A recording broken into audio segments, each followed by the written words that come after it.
Nouvelle semaine d'actualité sur TNTV. Bonsoir à tous, ravi de vous retrouver à la une ce lundi. Embouteillage au guichet des transports en commun. Alors que les nouveaux tarifs entrent en vigueur, de nombreux abonnés ont été pris de court et notamment les personnes âgées. On vous explique pourquoi. Nuit de panique à Bora Bora. Un incendie a ravagé 4 bungalows de l'intercontinental de Mathira. Pas de victimes, mais des habitants choqués et des appels à renforcer la sécurité incendie. Deux visions, deux discours. De retour du Timor-Leste, autonomiste et indépendantiste libre des bilans opposés. Le Tavini Huiratira presse la France d'ouvrir le dialogue sur la décolonisation. La voix des autonomistes sera portée ce soir par notre invité, le député Mouirani Frebo, est sur notre plateau. Clap de fin pour Vahine Fierro. La surfeuse de Huahine ne passe pas le cut de mi-saison en Australie. Elle sauve tout de même sa place sur le circuit pro en 2026.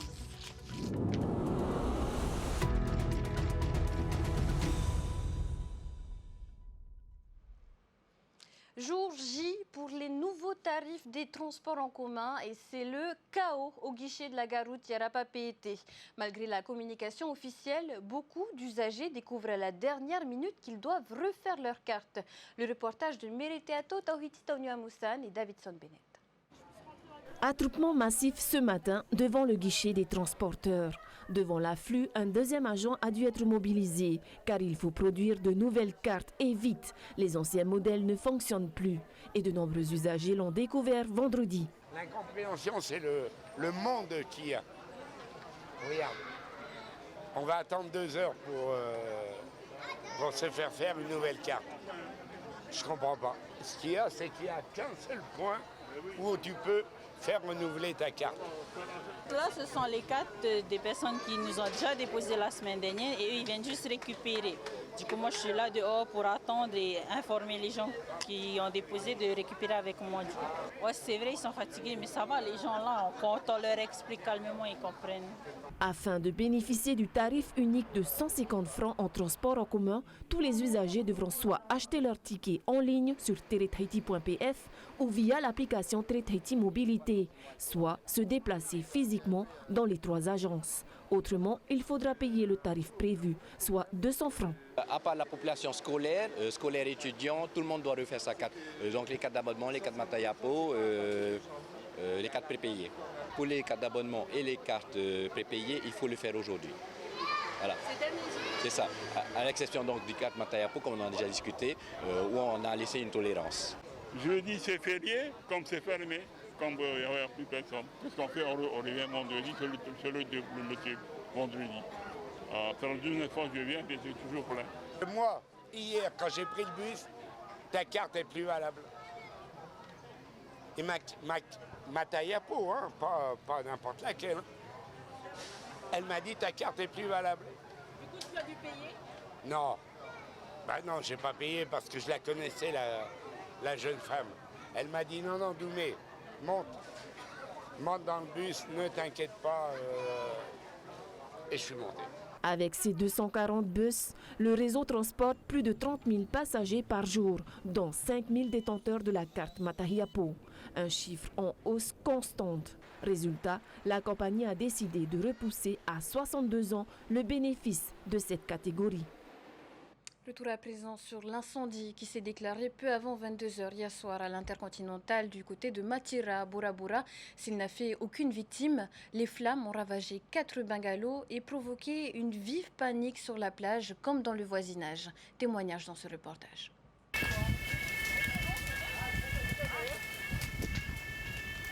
Il faut en pandanus.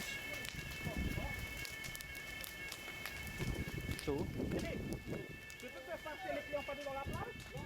Une fête des mers qui aurait pu virer au drame sur la perle du Pacifique. Les flammes, attisées par un vent défavorable, se sont rapidement propagées sur la terre ferme. À l'hôtel intercontinental de Mathira, 2 bungalows sur pilotis, puis 2 à terre ont été entièrement détruits. Clients évacués, personnel et riverains mobilisés, chacun a vécu cette nuit avec la peur au ventre. C'est parti des pilotis carrément là loin, ça a brûlé celui-là. Et après, ça a commencé à attaquer chez nous. Heureusement, voilà, tu vois, là, le cocotier, là, tout marron. C'est les cocotiers au-dessus de notre toiture, quoi. L'hôtel est voisin d'une dizaine d'habitations à la pointe de Mathira. On a commencé vraiment à paniquer. Il y en a qui ont commencé à sauter dans l'hôtel pour aller essayer de trouver des tuyaux à l'intérieur pour commencer à pouvoir éteindre parce que les pompiers traînaient. Et en même temps, certains sont restés à la maison pour monter sur notre toit, pour commencer à arroser, pour éviter que ça s'enflamme.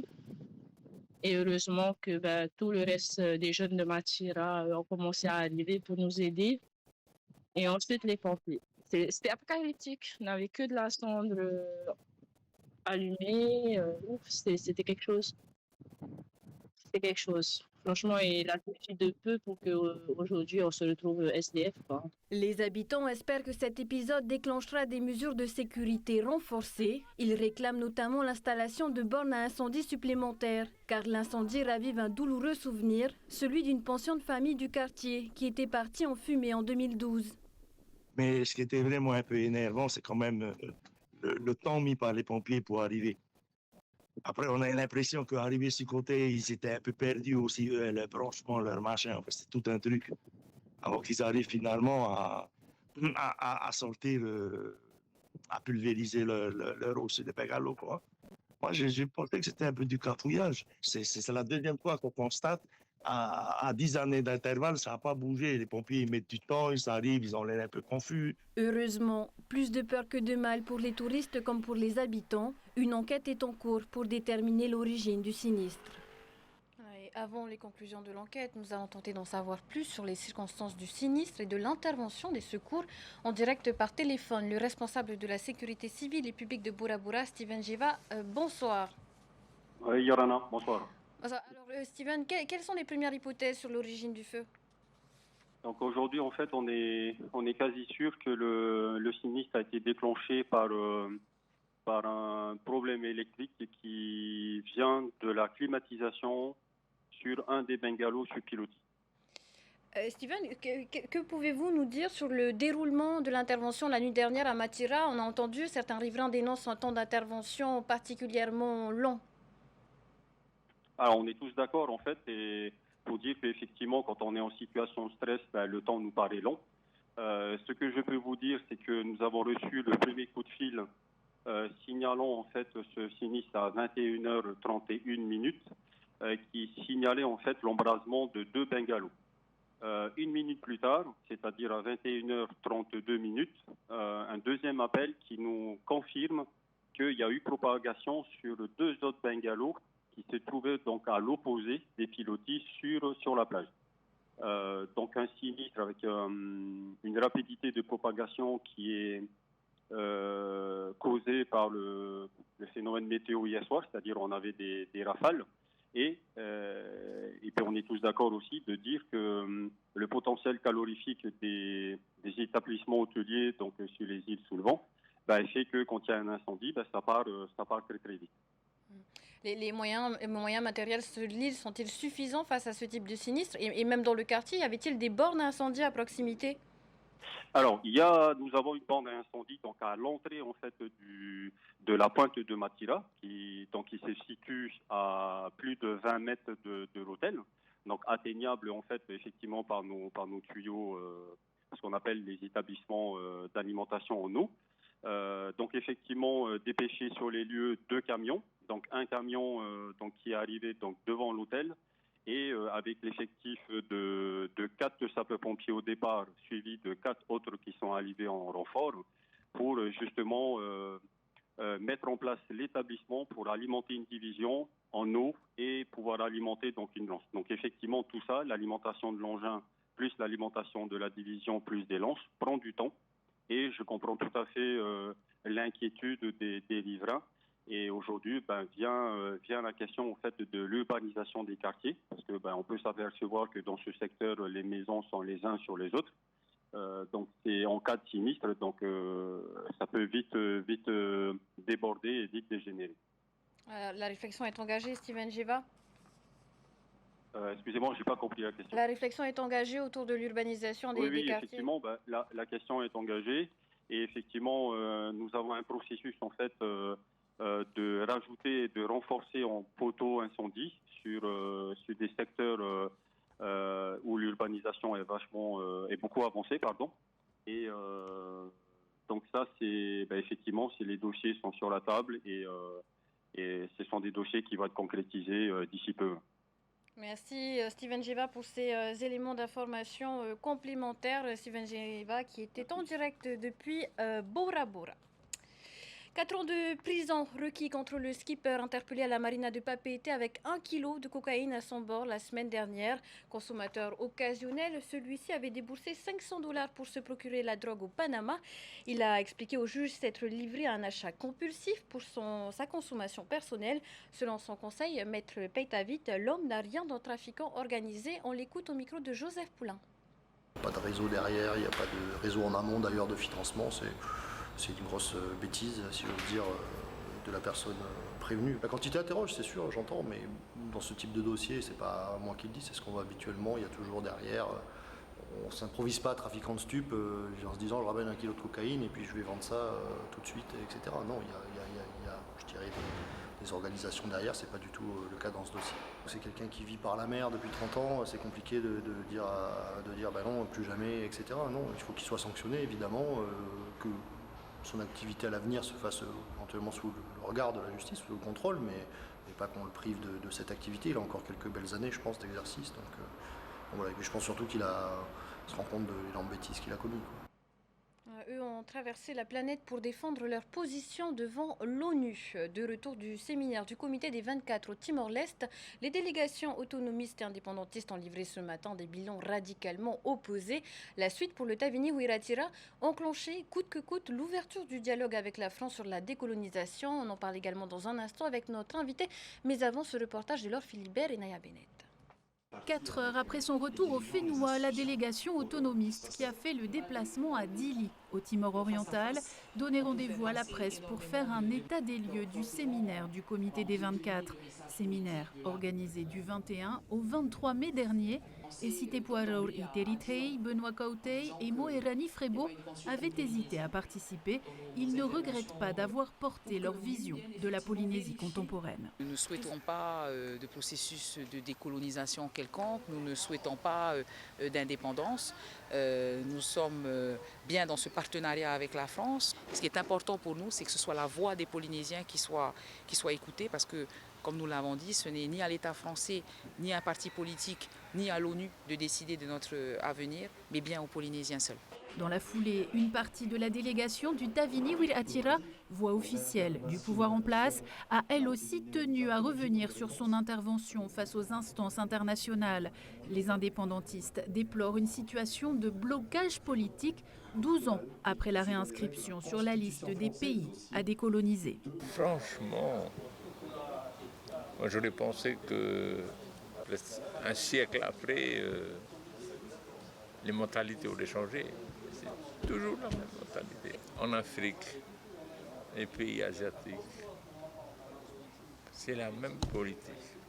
Voulue, voilà. Cette politique on appelle ça en anglais land grabbing.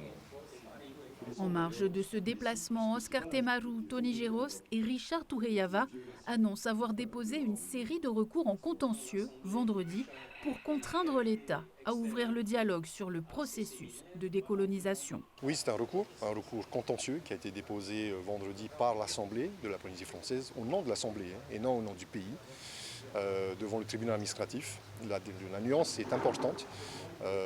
Mais déposé aussi, le Tavini Wiratira a également déposé son recours et 5 élus de l'Assemblée au Tavini Wiratira. Donc ça fait 6 recours, si mes calculs sont bons, pour faire annuler la décision implicite de rejet d'Emmanuel Macron, en tout cas de la France, de dialoguer. Le Tavini Wiratira dit également avoir officiellement déposé sa candidature pour accueillir le séminaire du C24 dans 2 ans. Démarche dénoncée par le Tapura Wiratira qui préférerait une mission d'observation menée par l'ONU, notamment en raison des élections présidentielles et législatives durant la même période. Et de retour du Timor-Leste, lui aussi le député Moerani Frebo est avec nous ce soir. Bonsoir. Alors, une rencontre marquée par une opposition claire entre indépendantistes et autonomistes. L'idée derrière votre présence, c'était donc de dire que le discours indépendantiste n'est pas représentatif de la population polynésienne ? Tout à fait. Et ce discours n'a pas été porté au nom du parti indépendantiste, mais au nom des institutions polynésiennes. La représentante du président de la Polynésie qui s'est déplacée n'est pas intervenue en tant que chef de service, mais en tant que militante politique. Et pourtant, le séjour a été pris en charge par l'ONU dans le cadre de ses fonctions. C'est pareil pour le président de l'Assemblée de Polynésie. Donc il était important pour nous d'aller expliquer que ce n'est pas le souhait général des Polynésiens et qu'ils ne peuvent pas parler au nom des Polynésiens. Et comment pouvez-vous affirmer aujourd'hui que ce discours n'est pas légitime de la part du Tavini Wiratira? Tout simplement parce que lors des élections territoriales en 2023, ce sujet a été délibérément écarté de la campagne par le candidat Broderson à l'époque, qui a préféré parler des problématiques du quotidien, de vie chère notamment. Et ce sujet de l'indépendance n'a pas été au centre de la campagne de 2023, sauf qu'une fois élu, à la tribune de l'ONU notamment, le président, sa représentante en tout cas, explique que c'est le souhait de la population, que la population a voté sciemment pour le Tavini parce que la population souhaite l'indépendance de ce pays.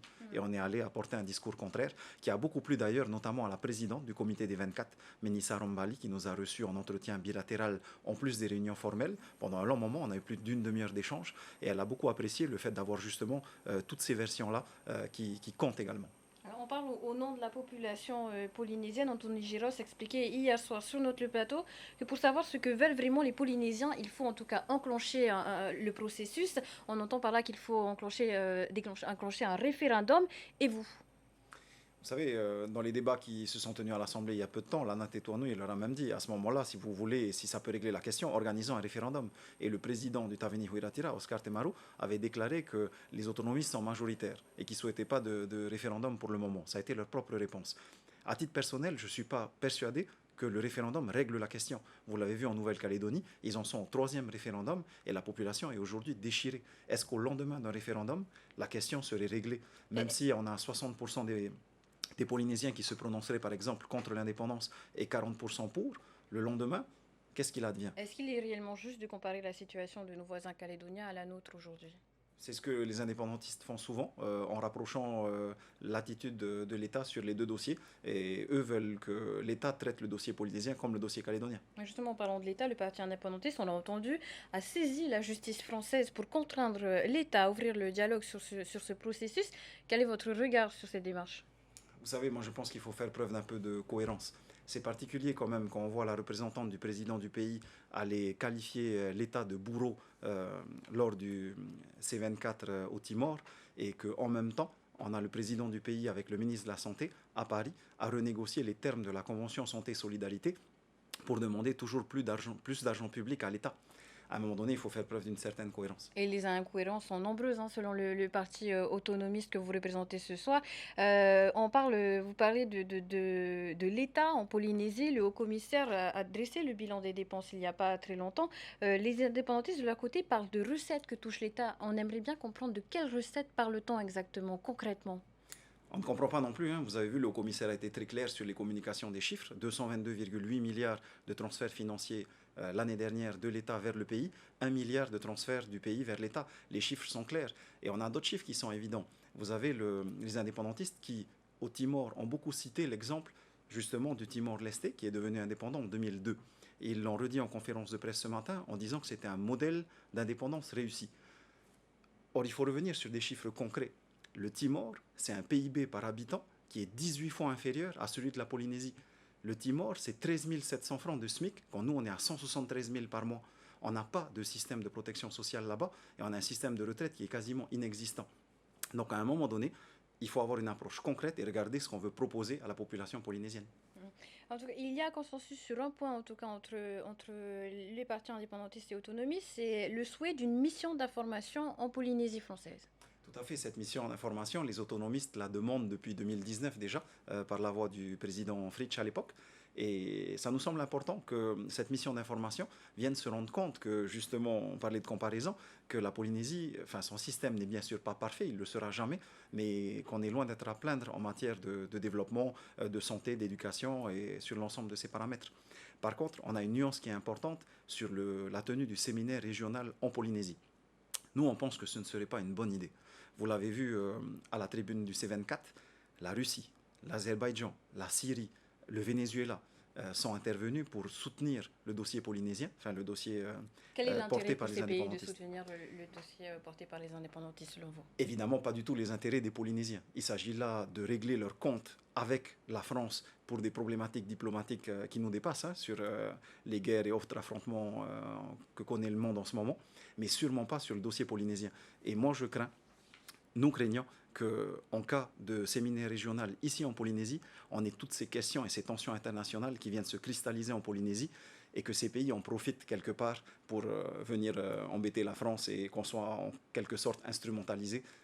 Je doute fortement que la Syrie, la Russie ou l'Azerbaïdjan La Polynésie ne doit pas s'inquiètent être de notre destin. le théâtre de ce règlement de compte selon vous?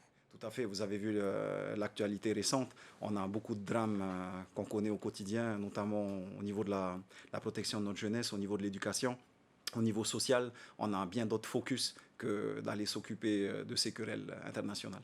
Voilà, c'est sur ce mot que l'on clôture cette interview. Merci, monsieur le député, d'avoir accepté notre invitation. Merci à vous. Dans l'actualité politique également, des nouvelles de Gaston Floss, l'ancien président du pays, a été hospitalisé ces derniers jours. Il va mieux, selon son épouse Pascal Haïti Floss, qui s'est confiée au micro de Naya Bennett et Mike Liral. C'est le cœur, la hanche, c'est son état. Je ne peux pas aller dans le détail, mais la machine, on va dire, il a quand même 94 ans. Il se porte très bien. Là, depuis la semaine dernière, cette semaine, il fait ses séances tous les jours de rééducation, puisque il a été quand même alité. Et à cet âge-là, bien sûr, le corps ne réagit plus comme on a 20 ans ou 40 ans. Du coup, aujourd'hui, on va dire, il fait ses séances de kiné. Et normalement, on doit sortir cette semaine si tout va bien. Dans le hall de l'Assemblée du 3 au 13 juin, une exposition et des conférences-débats sur Tétoun Hay, ce roi considéré comme le premier législateur tahitien, un événement qui s'inscrit dans la politique du Taveni Huiratira de valoriser les Haïtos de l'histoire de la Polynésie avant l'arrivée des Européens. En surf, clap de fin pour Wahine Fierro qui boucle sa première saison sur le Tour Pro. Éliminée lors de la 7e étape en Australie, la surfeuse de Wahine ne franchit pas le cut de mi-saison. Malgré la déception, la Tahitienne décroche son ticket pour la saison 2026. Les explications de Thomas Chabrol. La Margaret River Pro en Australie, 7e étape décisive du circuit pro mondial. Elle marque le cut de mi-saison 2025. Qualifiée pour les 8e de finale, Wahine Fierro fait face à l'Australienne Isabella Nichols, 4e au classement général, une adversaire redoutable. Wahine Fierro tente la première sa chance sur cette vague. Un ride noté 7.17. Offensive, elle enchaîne sur une deuxième vague. Mais c'est la chute. Dans des conditions de houle compliquées, l'Australienne prend l'avantage avec une vague notée 8 points, puis une seconde notée 5.3. Elle remporte l'affrontement contre notre surfeuse de Wahine et poursuit l'aventure pour la saison. Pour Wahine, cette 7e manche marque la fin prématurée de sa première année sur le circuit pro.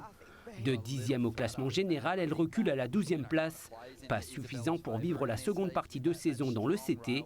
Mais l'expérience acquise depuis le début de l'année au sein de l'élite du surf mondial lui est tout de même profitable.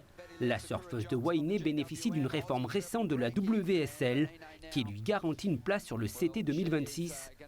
D'ici à la prochaine saison, la surfeuse pourrait participer à des épreuves des Challenger Series pour maintenir le rythme et pourquoi pas obtenir de la WSL une wildcard pour surfer en août prochain à la maison, la Tahiti Pro, dont elle est la tenante du titre. Voilà, on espère en tout cas voir notre surfeuse rider les vagues de Teahupo. Voilà pour l'actualité en ce début de semaine. Dans un instant, votre magazine To'ufinua To'uora mettra le focus sur Pablo, un artiste marquisien spécialisé dans le tatouage mural.